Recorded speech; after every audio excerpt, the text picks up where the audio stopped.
اس میں نے لکھا تھا کہ SCO کے اندر انڈیا اور ایران اسی لیے گئے ہیں، بلائے گئے ہیں، بٹھائے گئے ہیں کہ تاکہ آپ کو اپنی جگہ پہ رکھا جائے اور چائنا اور آپ مل کے ڈومینیٹ نہ کر سکے SCO کو.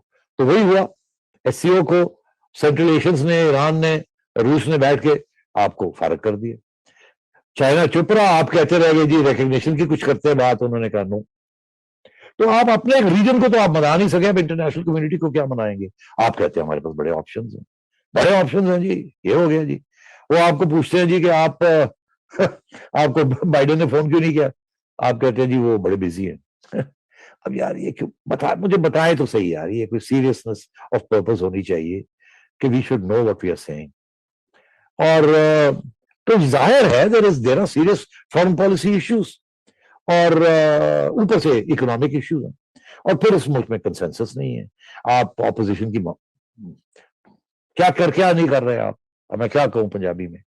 تو اب بات یہ ہے کہ یہاں آپ آئسولیٹڈ ہے، آپ کی گورنمنٹ نہیں چل رہی، آپ کی ڈیموکریسی کو ہائیبریڈ ڈیموکریسی کھلا دیا گیا ہے، آپ کے پاس کچھ بھی نہیں ہے، مہنگائی پہ مہنگائی ہو رہی ہے، قانون سازی بند ہوگی، آرڈننس پہ آرڈننس آ رہے ہیں، اور دن بدن آپ کے خلاف محاذ بنتے جا رہے ہیں ڈومیسٹکلی اور انٹرنیشنلی.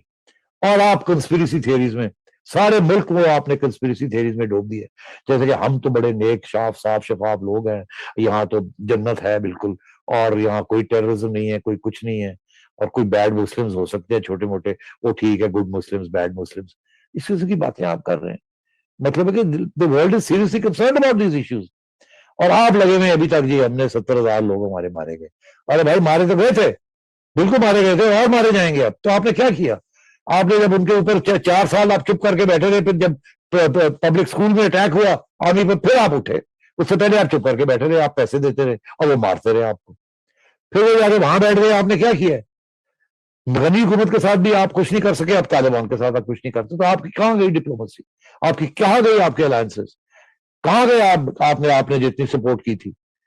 تو اب بات یہ ہے کہ یہ ملٹری اسٹیبلشمنٹ نہیں ان چیزوں کو حل کر سکتی. یہ نیشنل سیکورٹی اب سویلینز کے ہاتھ میں ہونی چاہیے، اور وہ بھی الیکٹڈ سویلینز کے ہاتھ میں ہونی چاہیے، جو امن کی بات کرے. اور یہ لڑائی جھگڑے جو ہے، یہ سارے جو ہے so called national security issues, یہ نہیں ہے کوئی نیشنل سیکورٹی ایشوز. یہ اب صرف کچھ اداروں کے ایشوز بنتے جا رہے ہیں. سچی صاحب، جو خارجہ پالیسی کے جو مسائل ہیں وہ ہیں، لیکن جس طریقے سے ابھی آپ نے ذکر کیا کہ تقسیم جو ہے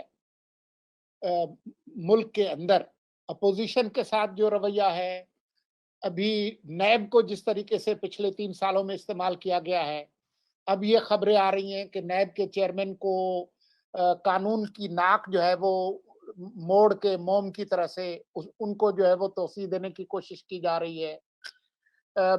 میڈیا کا گلا گھونٹنے کی جو ہے PMDA، وہ صحافی جو ہے وہ الگ پریشان ہے.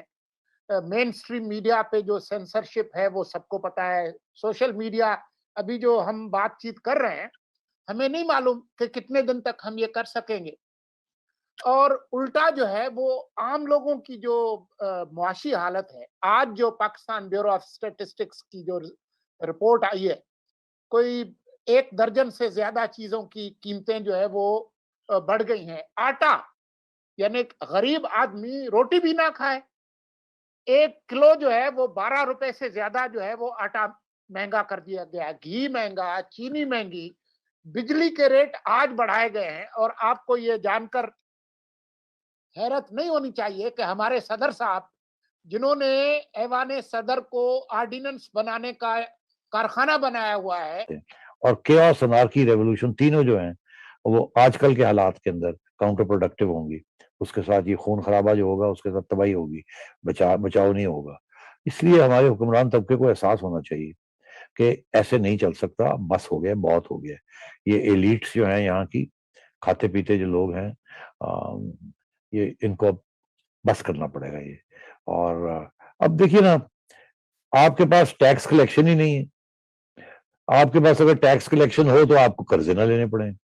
قرضے لیتے ہیں جب دینے جاتے ہیں تو آپ کو وہ باہر سے لینے پڑتے ہیں، ڈالر کی ضرورت پڑ جاتی ہے. ڈالر جو ہے وہ آپ کو ملتا نہیں ہے، آپ کا روپیہ کمزور ہوتا جاتا ہے، انفلیشن ہوتی جاتی ہے. یہ تو ڈائریکٹ لنک ہے. 70% آپ کی جو یہاں کی جو آپ کھاتے پیتے ہیں اس ملک کے اندر، وہ باہر سے آتی ہے، اس کے لیے آپ ڈالر میں قیمت پے کرتے ہیں، اور اگر آپ کے پاس ڈالر کم ہو جائیں گے تو ان کی قیمتیں پر روپے کی قیمت گر جائے گی. پہلے ایک آئی فون جو ہے وہ 1 لاکھ کا تھا، پھر اس وقت 100 روپے کا تھا ڈالر، پھر 100 اب 2 لاکھ کا ہو گیا ہے یا اس سے بھی زیادہ ہو گیا ہے کوئی. اس کی قیمت تو وہی ہے یو ایس اے میں، اس میں تو کوئی فرق نہیں آیا ڈالر پرائس میں، مگر روپی پرائس میں فرق آ گیا بیکاز آپ کی روپی کی ویلیو گر گئی. تو یہ ہوتا ہے، اس کی اسی وجہ سے مہنگائی ہو رہی ہے یہاں، ساری امپورٹڈ چیزیں مہنگائی ہو رہی ہے. اچھا، اور بیوٹی یہ ہے کہ آپ وہ جو امپورٹس ہیں وہ بڑھ رہی ہیں، مہنگائی بھی ہو رہی ہے اور بڑھ بھی رہی ہیں. کرنٹ اکاؤنٹ پہلی دفعہ جو ہے وہ ڈیفیسٹ میں پھر چلا گیا. ہمیں بڑی شور ڈالا ہوا تھا یہاں، آئے ڈرمز بیٹ ہو رہے تھے، واہ جی واہ کرنٹ اکاؤنٹ سرپلس ہو گیا، یہ ہو گیا. بیچارے غریب کو کیا پتا کرنٹ اکاؤنٹ کیا ہوتا ہے اور کیا نہیں ہوتا. مگر اب وہ بھی فارغ ہو گئی ہے، وہ بھی ڈول بجانے بند ہو گئے، اب بانسریاں بجنی شروع ہو گئی ہیں. تو اب بات یہ ہے کہ ٹوٹل گراس مس مینجمنٹ. پتہ نہیں پرائم منسٹر کس دنیا میں رہتے ہیں، پتہ نہیں whether he's got his feet on the ground or also or not. اور جو ستون ان کے بنے ہوئے ہیں، پتہ نہیں ان کو کب سوچ آئے گی کہ ملک کا بھی سوچنا چاہیے ان کو. بس اب اور اس سے زیادہ میرے سے بات نہ کروائیں. یہ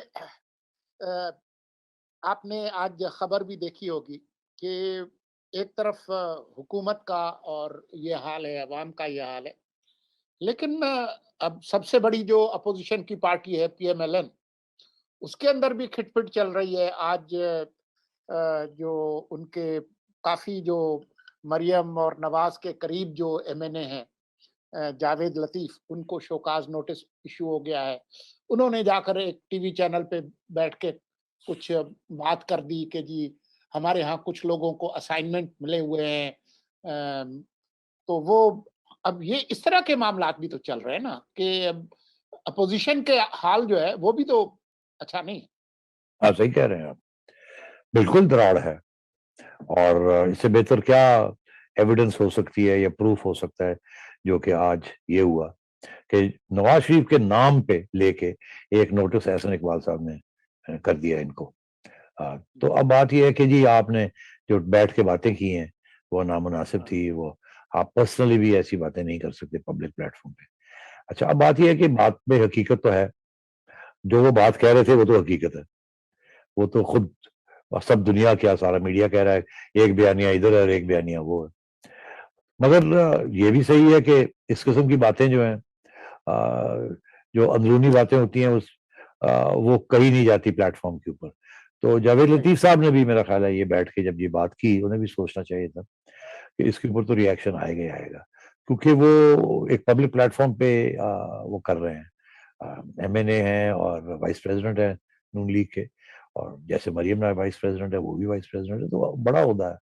تو انہیں سوچ کے یہ بات کرنی نہیں چاہیے تھی کہ ہاں ہمارے ہاں بھی ایسے لوگ ہیں جو کہ اس طرف جھکاؤ ہے. اس کے ساتھ تو وہ کنفرم ہو جاتی ہے نا بات.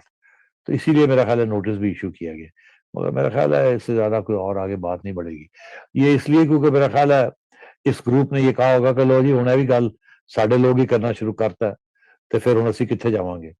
تو ادھر سے کافی پریشر آیا ہوگا کہ جاوید لطیف کو ٹائٹ کیا جائے تھوڑا سا، اس لیے یہ نوٹس ایشو ہے، مگر ہوگا کچھ نہیں.